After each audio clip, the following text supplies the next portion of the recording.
गांव के 3 गधे और एक मिस कॉल। भोला, हमेशा उल्टा समझने वाला। पप्पू, हर चीज में जुगाड़ ढूंढने वाला। छुटकू, सबसे छोटा मगर सबसे चालाक। सुबह में भोला खेत से लौटते हुए मोबाइल में गाना सुनता है। दिमाग में बत्ती जलती है। अरे, ई मिस कॉल से तो बड़का काम हो सकता है, भोला ने सोच लिया। दोपहर में वो पप्पू और छुटकू को बुलाता है। देखो भैया, अब जमाना बदल गया है। अब लड़कियां मिस कॉल से पटती हैं। पप्पू का कान खड़ा हो गया। कौन कौन पटाया मिस कॉल से? अभी तक कोई नहीं, लेकिन प्लान तैयार है। छुटकू आंख मटका के बोला, तू पटाएगा या हम सब मिलकर शर्मिंदा होंगे? तीनों ने तय किया। गांव के बाहर लगे पोस्टर वाले खंभे पर नंबर लिखकर smart boys looking for smart girls, miss call only चिपका देंगे।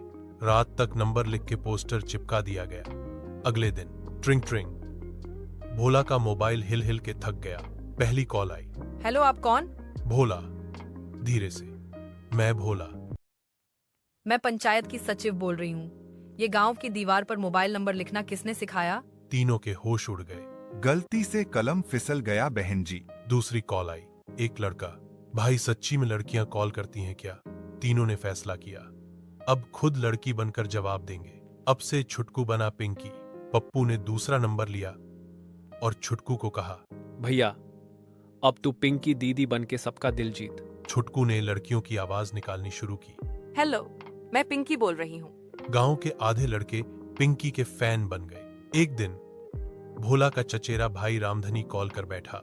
पिंकी जी, आपसे शादी करूं क्या? छुटकू की हंसी छूट गई। पहले अपनी भैंस का इलाज करवाओ, फिर शादी की बात करना। पप्पू ने मजे में पिंकी को सोशल मीडिया पर डाल दिया। इंस्टाग्राम पर पिंकी गांव वाली बन गई वायरल। अब लड़कियां भी मैसेज भेजने लगीं। पिंकी दी, आपकी स्किन इतनी गोरी कैसे? छुटकू ने जवाब दिया, गोबर से फेस पैक लगाओ। जब लड़कियां सच में लगा कर आईं, तब गांव में फेस पैक आंदोलन शुरू हो गया। गांव के स्कूल के मास्टर जी को भी पिंकी से प्यार हो गया। उन्होंने पिंकी को प्रपोज कर दिया, अगर तुम हाँ कहो तो मैं कविता भी छोड़ दूं। पहले आप स्कूल टाइम में सोना बंद करो, फिर बात करेंगे। ऐसी निर्भीक लड़की पहली बार देखी। अब मामला बिगड़ गया। एक दिन मास्टर जी ने शादी की जिद पकड़ ली। अब मैं तुम्हारे घर आऊंगा। तीनों डर गए। अब बचाओ रे बाबा। छुटकू ने आखिरी प्लान बनाया। पिंकी को गांव छोड़कर दुबई भेजना पड़ेगा। पप्पू ने अपना पुराना पासपोर्ट निकाला, उसमें छुटकू की फोटो चिपकाई और सोशल मीडिया पर पोस्ट किया। पिंकी अब दुबई चली गई। लोग रोने लगे। पिंकी दीदी हमें छोड़ के क्यों गई? अब तीनों ने फैसला किया, हर हफ्ते एक नया कैरेक्टर बनाकर लोगों से बात करेंगे। पहले पिंकी, फिर शबनम बेगम, फिर मॉडल मीना।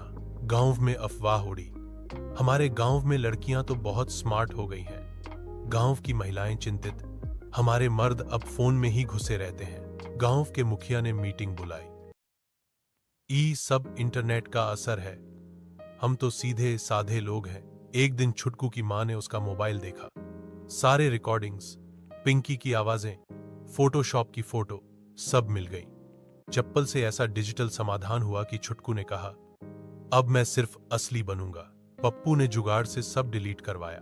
अब हम गांव में डिजिटल संस्कार केंद्र खोलेंगे। पहले खुद सुधारो, फिर दूसरों को सुधारना। तीनों दोस्तों ने सीख लिया, मजाक भी करो मगर हद में। अब वो सबको हंसाते हैं, लेकिन बिना किसी पिंकी के। गांव का नाम अब डिजिटल गांव नहीं, फुल मस्ती गांव हो गया है।